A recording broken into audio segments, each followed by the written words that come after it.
ओम नमः शिवाय।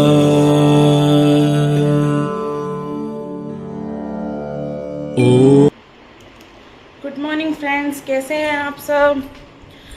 मैंने सबसे पहले ब्लॉग में भगवान के दर्शन इसलिए कराए हैं क्योंकि भगवान के दर्शन से किसी भी चीज़ की शुरुआत होती है तो अच्छी होती है। और बताइए आप सब कैसे हैं। मेरे ब्लॉग की स्टार्टिंग हो चुकी है और आप बिल्कुल भी इसे इस तरह से स्किप ना करें।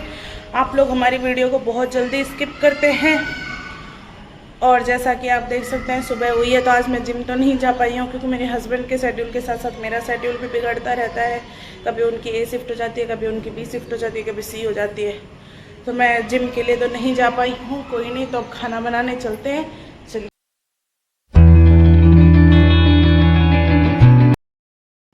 तो फ्रेंड्स, आज बनाएंगे कढ़ाई पनीर।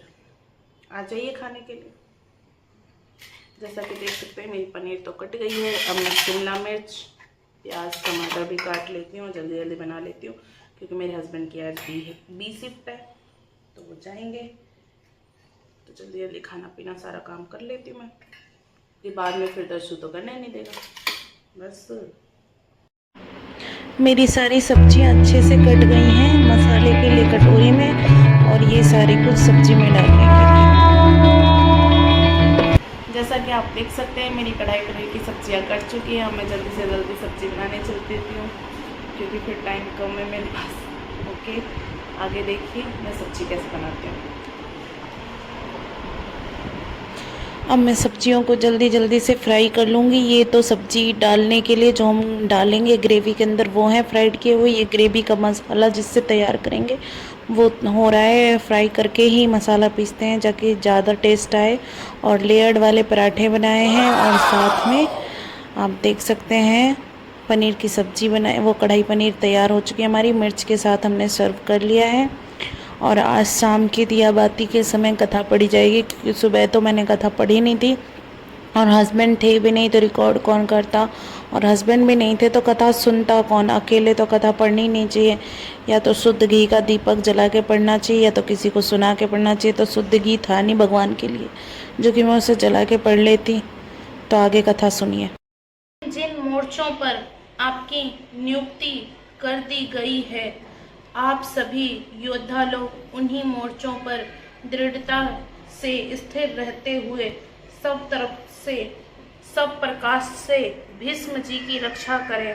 भीष्म जी की सब ओर से रक्षा करें। यह कहकर दुर्योधन भीष्म जी को भीतर से अपने पक्ष में लाना चाहते हैं। ऐसा कहने का दूसरा भाव यह भी है कि जब भीष्म जी युद्ध करें तब किसी भी व्यू द्वार से शिखंडी उनके सामने न आ जाए, इसका आप लोग ख्याल रखें। अगर शिखंडी उनके सामने आ जाएगा तो भीष्म जी उस पर शस्त्रास्त्र नहीं चलाएंगे, कारण कि शिखंडी पहले जन्म में भी स्त्री था और इस जन्म में भी पहले स्त्री था, पीछे पुरुष बना है। इसलिए भीष्म जी इसको स्त्री ही समझते हैं और उन्होंने शिखंडी से युद्ध न करने की प्रतिज्ञा कर रखी है।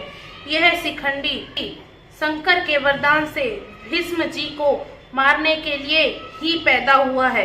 अतः जब शिखंडी से भीष्म जी की रक्षा हो जाएगी तो फिर वे सबको मार देंगे, जिससे निश्चित ही हमारी विजय होगी।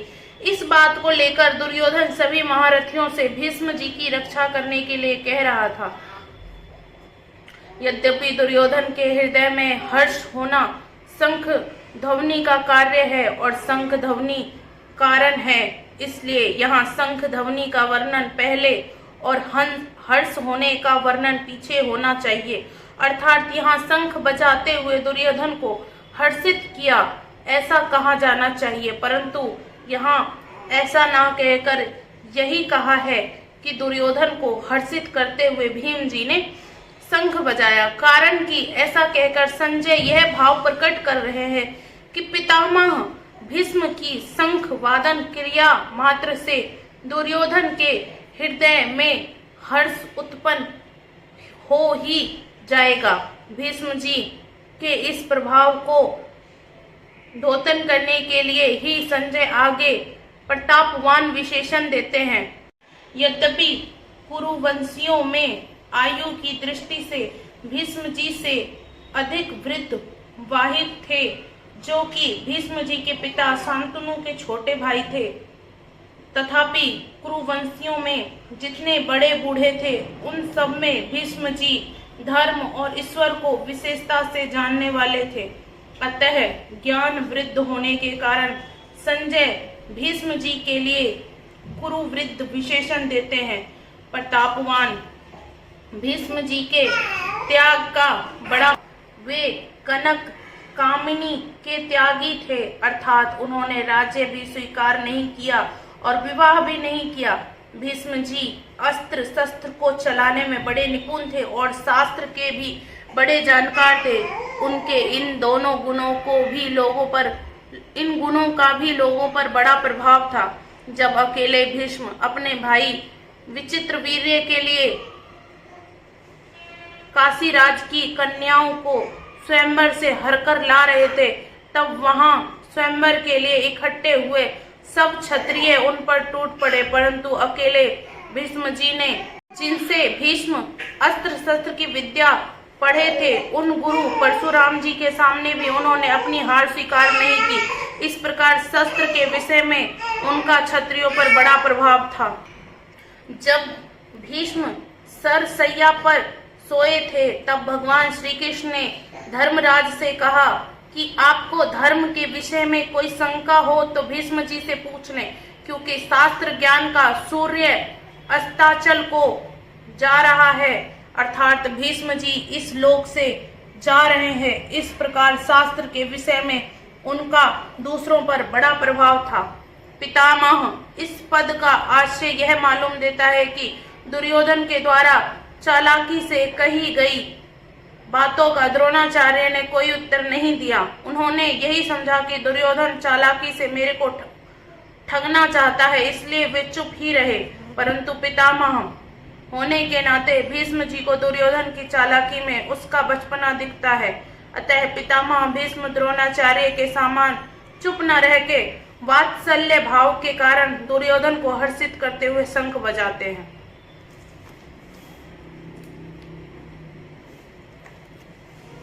जैसा कि आज की कथा में था कि दुर्योधन कितना भी द्रोणाचार्य जी को बोलता है, पर द्रोणाचार्य जी को कोई फर्क नहीं पड़ता कि दुर्योधन क्या कह रहा है क्या नहीं। पर जैसा कि भीष्म पितामह जी शंख बजाते हैं उसको हर्षित करते हुए, ये सोच के कि मैं इसका दादा हूँ, पितामह हूँ, तो कुछ न कुछ अपना जो होता है ना, अपनापन, वो दिख ही जाता है। रिश्तों का असर दिख ही जाता है, चाहे कितने ही कुछ भी हो, पर रिश्तों का असर दिखता है। और भीष्म पितामह जी थे, वो हमारे हर चीज के बहुत बड़े ज्ञानी थे, किसी भी चीज को लेके। तो श्री कृष्ण जी कहते हैं कि सूर्य अस्त होने को चला है, यानी इनका इस लोक से पधारने का टाइम हो रहा है। जिसको जो ज्ञान लेना है ले सकता है इनसे। अब मैंने रात के खाने में बूंदी वाली कढ़ी बनाई है। कढ़ी बना के उसमें बूंदी डाल के अच्छे से प्याज, टमाटर, हरी मिर्च और लाल मिर्च, जीरा सबका तड़का लगाया है। ये कढ़ी बहुत ही स्वादिष्ट होती है, कभी अपने घर पे भी बना के देखिए। बहुत ही क्रीमी टेक्सचर होता है और बहुत ही स्वाद लगती है। पकौड़ों की कोई ज़रूरत नहीं रहती। थोड़ा सा मीठे में मैंने घेवर भी बनाया है, क्योंकि जैसा कि सावन चल रहा है तो सभी घेवर आम खाते हैं, दुकानों से घेवर खरीद के लाते हैं। मैंने सोचा जितने में दुकान से आएगा उतने में तो मैं उससे कम प्राइस में ही मैं घर पे बना लूँगी। तो फिर मैंने घर पे घेवर बनाए थोड़े से, देख सकते हैं 4 पीस घेवर बने हैं मेरे टोटल। अभी मैं इनको चाशनी में डुबोऊंगी। और देख सकते हैं मेरा जो बाहर का व्यू है बालकनी से रात के टाइम का, कितना अच्छा व्यू है।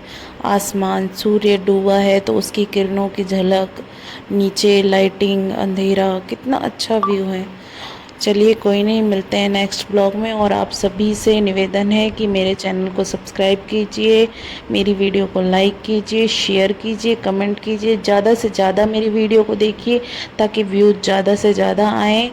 और आप लोगों को जिन्होंने मेरे चैनल को सब्सक्राइब कर रखा है, जो मेरी वीडियो को डेली देखते हैं, उन सभी को मैं तहे दिल से धन्यवाद करना चाहती हूँ। मेरी वीडियो पे ऐसे ही बने रहिए, मुझे ऐसे ही सपोर्ट करते रहिए।